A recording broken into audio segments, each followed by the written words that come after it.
Hi, and welcome to another episode of I Remember the Inland Empire. I'm Chuck Street. I'm going to be your host for today's program, and we're going to focus on the history of a helicopter airline that was called LA Airways.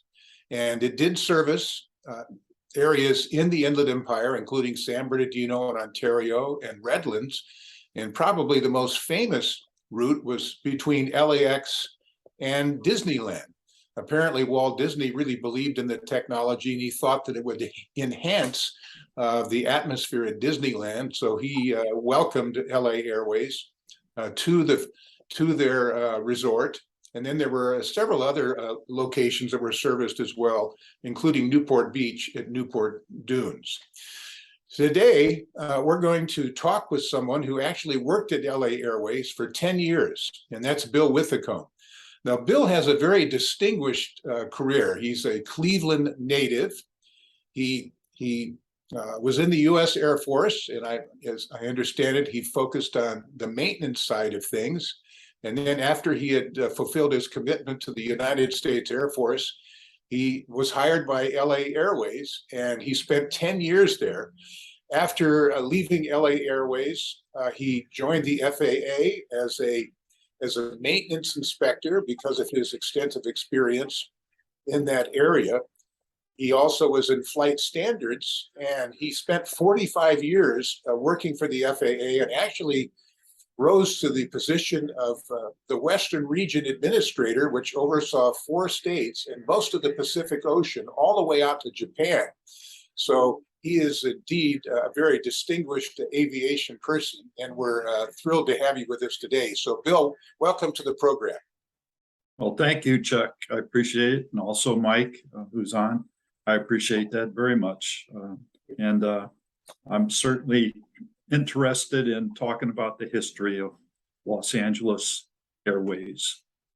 So you left the Air Force, you had served your commitment, and then you heard about this helicopter airline called LA Airways, and I believe you entered the company as a maintenance person, and then eventually rose in management and were helping to run the entire airline.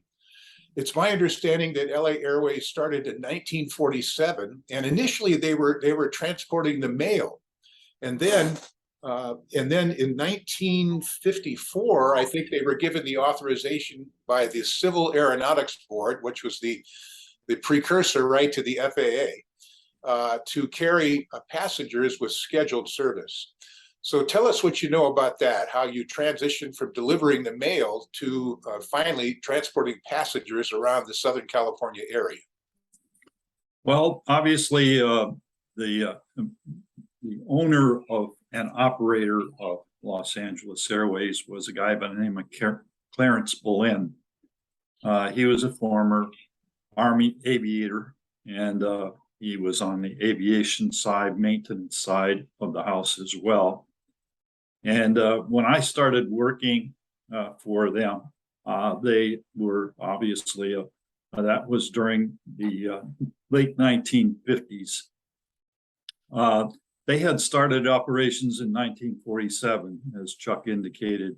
They were operating mail runs primarily, and they used smaller helicopters to do that. They started out with they always operated Sikorsky helicopters. So they were operating the S-51 on these mail runs. A lot of interesting stories with that particular operation. Strictly VFR operations. There were no instrument flying in those days.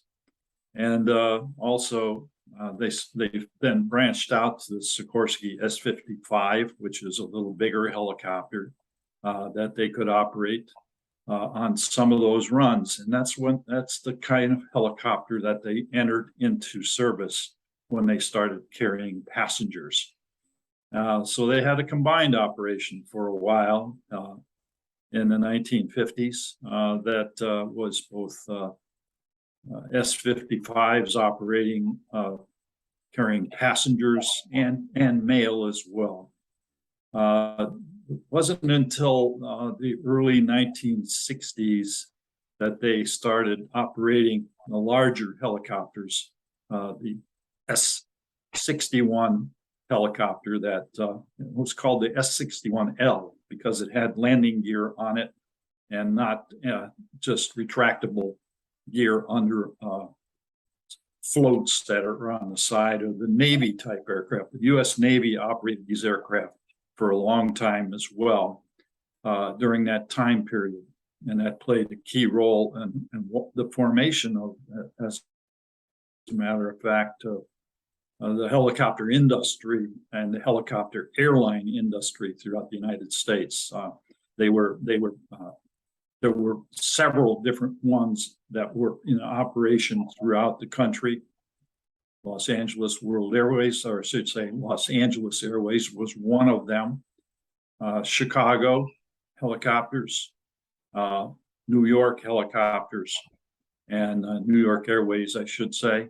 Those were others that were in business, and also San Francisco had a large operation involving helicopters. So that was part of the history of how it was formed.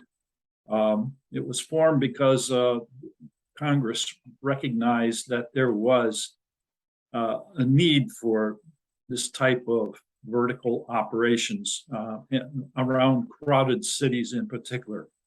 And the vision was that LA Airways was one of the new technologies that could operate a system of heliports at key locations throughout the Southern California area, moving past the freeways, which were even crowded in those days, and fly passengers from these locations where heliports were installed and fly them to the airports like Los Angeles International.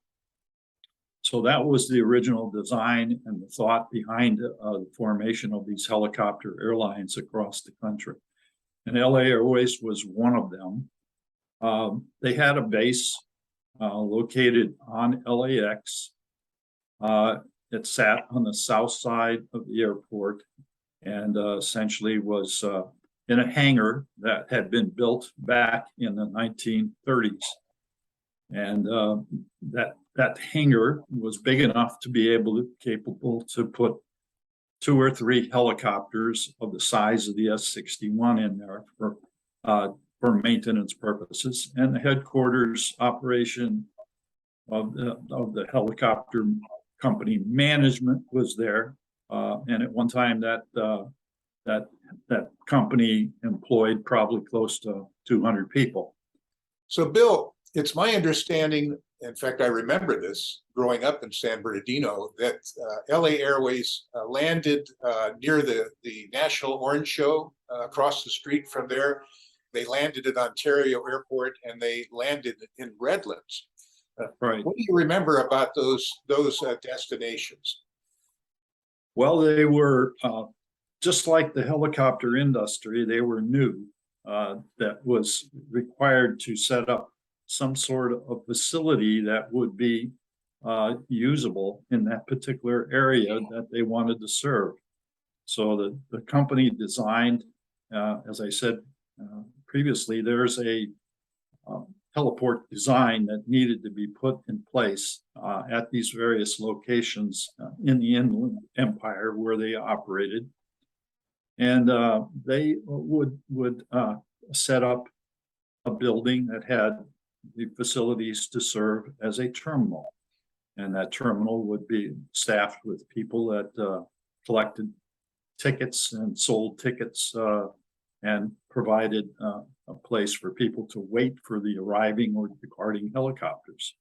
And that was primarily an area that was fenced off and provided enough room for a helicopter to safely land. Those particular heliports were designed basically to just be a passenger check-in facility with a heliport built into the side of the facility, so that when the helicopters would land, they would have a clear spot to touch down and unload passengers. So they were running a pretty tight operation.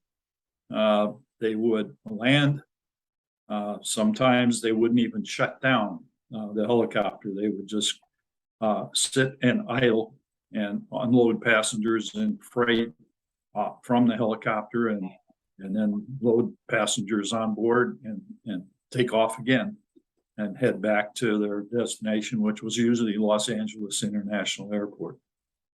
So Bill, let me just, the Sikorsky S-61, which originally was designed for the U.S. military and specifically the Navy, but that's also the kind of helicopter that the President of the United States flies in, right? The Marine One is Yes, a that's correct.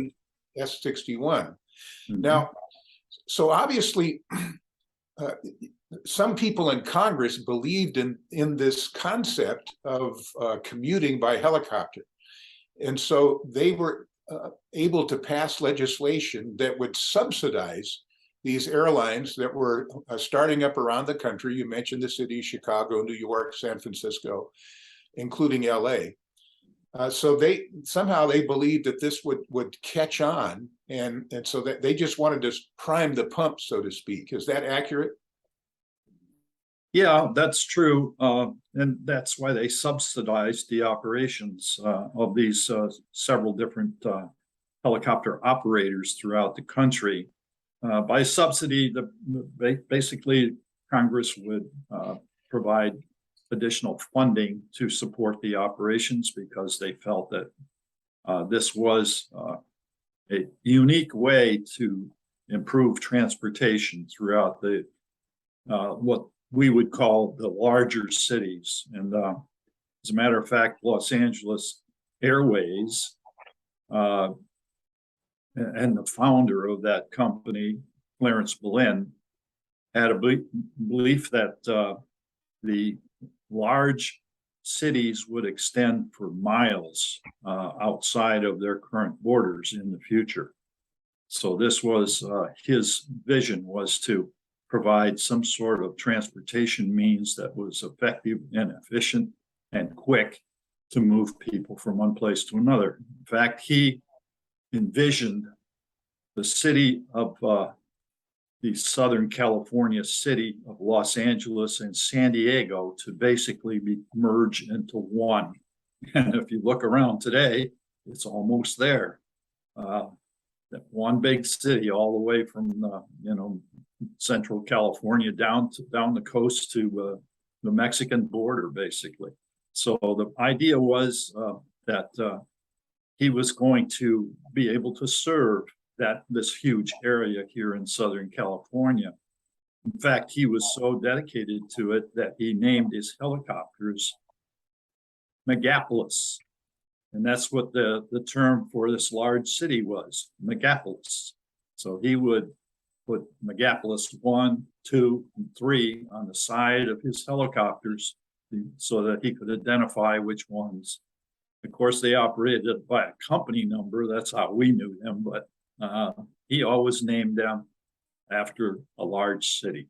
In his mind, that was what his purpose was to be able to provide transportation throughout that area. And by the way, the owner of this company, Los Angeles Airways, as I mentioned before, he had an aviation background of his own. He was a very serious man, was always interested in making the company better. In fact, he interviewed personally every employee that he hired, and was dedicated to making sure that his company was going to operate effectively. So that's kind of the background from his viewpoint and how he felt that this company was very important to the entire country. And that's how he managed to convince Congress that they should subsidize the operations. Well, that lasted for probably about 10 to 12 years. And eventually some of the new members of Congress decided that there were better ways to be able to support aviation than providing subsidies. So what was the fare like? We're talking about the 1960s.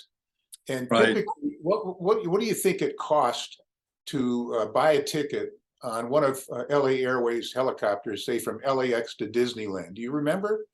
Yeah, I wasn't in the fare side of it. I wasn't part of their ticket agent group or anything else. My business was operations of the helicopters and maintenance of them, and also I worked in upper management later in my career with them to ensure that we did everything we could to continue effective operations with them. But the cost was around between $30. You could actually buy a ticket and fly a round trip for like $40 in those days. Because it was subsidized, they wanted to make it cheap for the interconnecting operations of airlines. So there was in LA Airways case, there was a central location, and it actually was an extension of the United Terminal that was used, and they would land on the ramp out near one of the outboard taxiways on the south side of the airport, and then taxi the helicopter up to the terminal area, and that was the United Airlines terminal where they were located at for the Los Angeles operations. So that's where they would taxi up to and shut down and unload passengers. The passengers would then walk into the United terminal and go on to their flights, whether that be something like a United Airlines flight or one of the other airlines, because the terminals were connected and you could actually move amongst the terminals there and catch your flight, no matter what airline you were flying. So that was the uniqueness of the operation.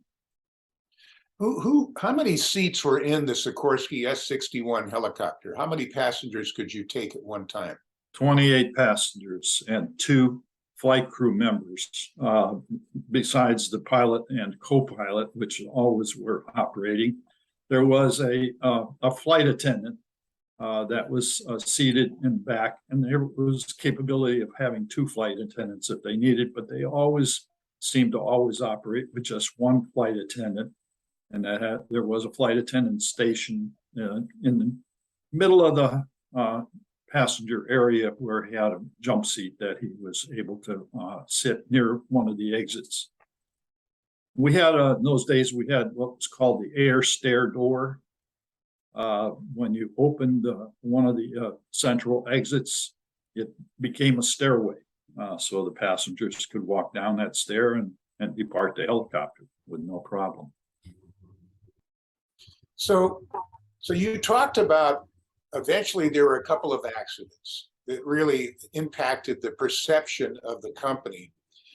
And you indicated previously that the military was operating these helicopters. And one of the things that they saw as a benefit was that they could see how these aircraft were performing in the civil sector.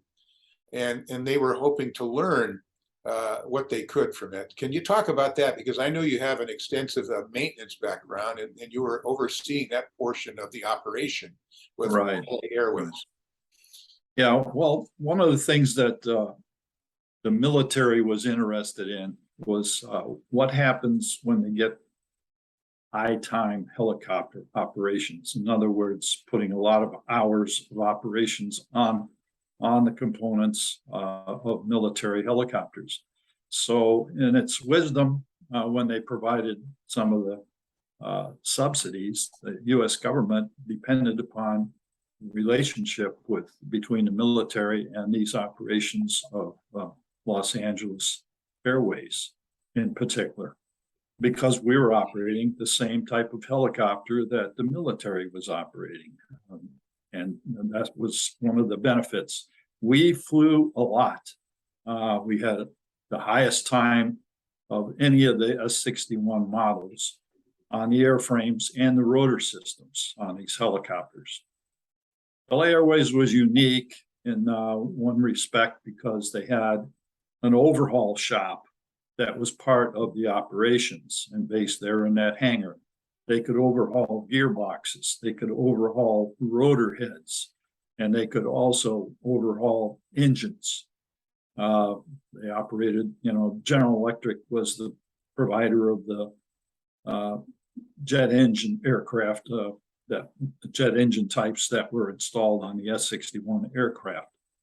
So this was a benefit, and you didn't have to depend entirely upon the manufacturer. But there were problems that popped up, and as Chuck indicated, there was a series of 2 accidents that really hurt the industry and hurt Los Angeles Airways. Basically, around 1968 was when one of them, the first one, occurred. This involved a rotor head component. Of course, the NTSB, National Transportation Safety Board, and the FAA investigated that accident. And what they found was, that, as best they could tell, was there was a pitch change rod that changed the flight angle of the helicopter blades. And there were, of course, 5 blades on this helicopter. And they had 5 pitch change rods that were part of the main rotor head. And they believe that one of these rods failed, and it caused the main rotor blade to change pitch angle, and it actually dropped the angle of that blade to the point where it dove and cut the tail cone off the helicopter in flight. Everybody on board that helicopter was killed. And it wasn't a full load, but it was, I believe, as I recall, involved about 20 people by the time you're done, including the crew and also the passengers that were on board. That was the first accident that occurred, and it was heavily investigated. But because of the amount of damage that was done, they could never prove specifically why that pitch change rod failed. It was thought that it was a fatigue crack that possibly caused it.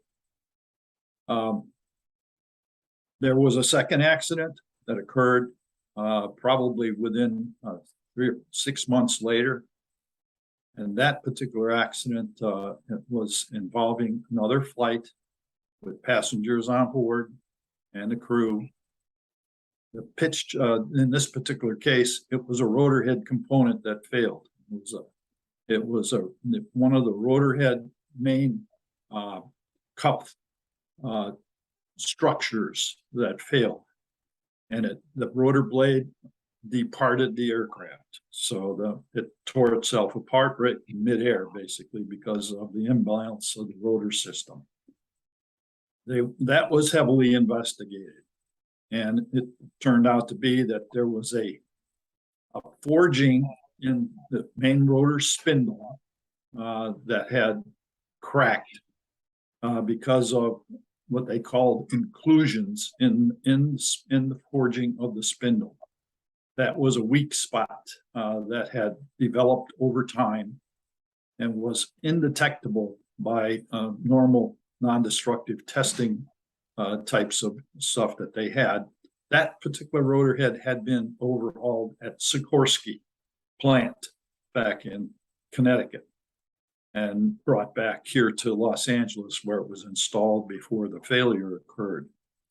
So that one was traced all the way back to that. In both of these accidents, what was determined was that the life limit on those parts needed to be shortened so that those parts would be changed more frequently. And of course, the military application of that particular rotor head and design also lent itself to the same problem. I might add that New York Airways had a failure as well during one of their operations up on top of the rooftop heliport on the Pan Am building in the downtown area of New York. That particular helicopter was landing on And it was also a L model helicopter that had a landing gear on it that was braced and installed on a basically fixed landing gear configuration. It had a big shock absorber inside of the strut itself, and was able to take on landing operations periodically, lots of landings basically, that piled up the number of operations and landings that were being put on these S-61L type helicopters. So that it had landed, and there was a landing gear failure.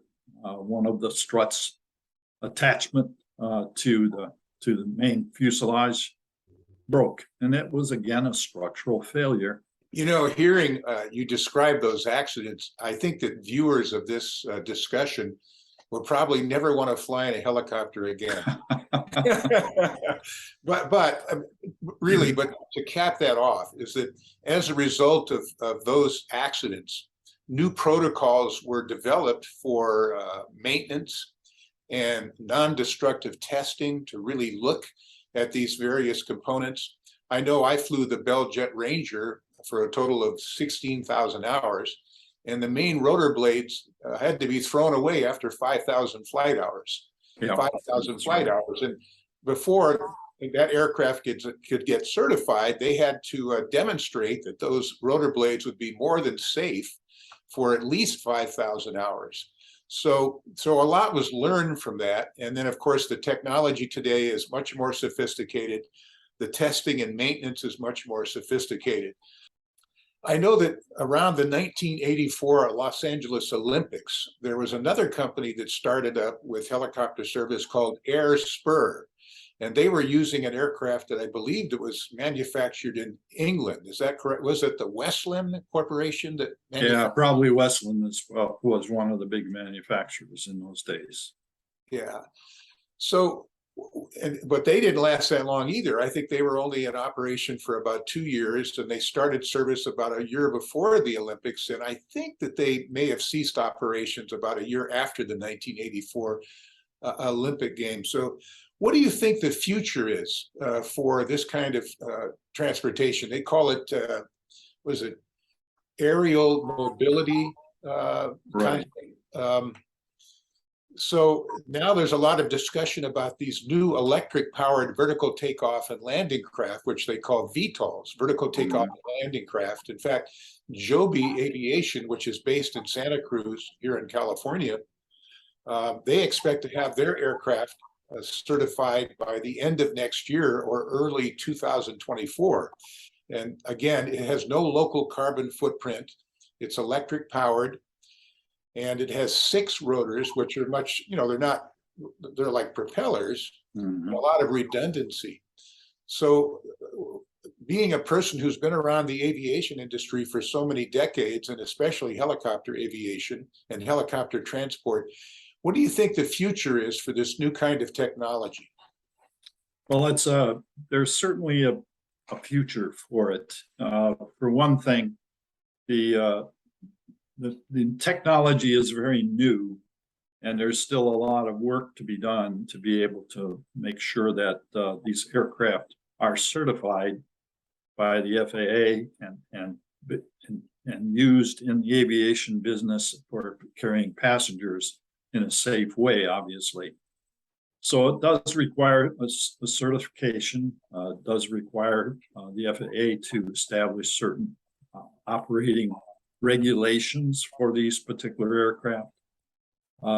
They're very new technology, as Chuck indicated. And one of the things that is going to be important is flight testing these and making sure that these aircraft are safe for operations around the public. All these operations are going to be planned in the future from some sort of vertiport inside of a major city area, which these aircraft will be designed to land and take off from. They have some advantages because they are quieter than the current type of helicopter that's operated around these cities. and that means less noise to the public. And of course, overflight can be conducted with minimal impact on the operations. So that's the benefit of them. They are all designed to be electric, and at some point, there's ideas that they will be operated remotely without a pilot. And that's, of course, something that's really new technology, and that faces a lot of challenges to develop that and prove that it can operate safely. There are companies right now, as Chuck indicated, that are building these things. They're being built here in the United States. They're being built in Europe, and they're being built in China. There are a number of different applications that they see as being possible with this type of technology, and being able to do it so that it's safe and efficient and quiet. And that's the main goal of that particular type of operation. Yeah. So, Bill, as we conclude our discussion, is there anything else you would like to say about LA Airways? Well, I think back to one of the reunions that we held. I had, been employed by the FAA for a number of years and came back here to Southern California, and I got invited to one of the reunions of the company and all of the guys that work for that company. And it was interesting because we formed what I would consider to be a good group of people that love to work together and had a common interest in the helicopter industry, and we're basically trying to make that whole, let's say, the helicopter experiment that went on during those days a success. So it was good to see them all again and be able to interface with them. And that's the one thing that I think made LA Airways unique. It was a company that cared about people, that wanted to see new technology be available throughout this Southern California area, and to serve the public effectively and safely. That was the primary goal of that company. So that's the one thing that I always felt it was like a small community in itself. That was a great company to work for, and guys and people working there, men and women that worked there, were one of the best. That's the way I felt about them. So it left a good history. It was unfortunate that people were killed because of accidents, but that was because of the technology. And that teaches us a lesson for the future. Look out what you're asking for, because you need to make it safe in order to be operational.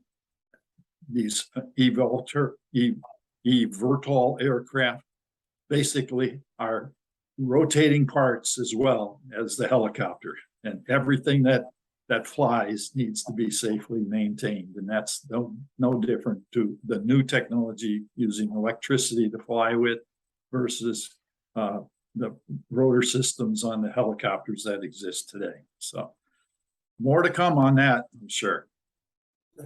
Well, Bill, thanks so much for sharing your memories of really a unique and cutting edge kind of operation. I mean, that was really a pioneering operation.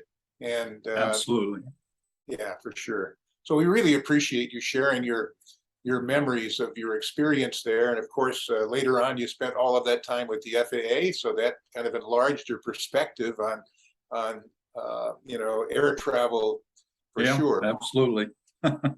Yeah. Okay. Well, thank you. Well, that concludes this episode of I Remember the Inland Empire. This program was produced and edited by Mike Cunard. And by the way, please subscribe to the channel. That way, when a new episode is put up on the YouTube channel, you'll be notified, and then you can continue to become aware of all of these interesting stories about the Inland Empire. Thanks again. See you next time. Hey, thank you.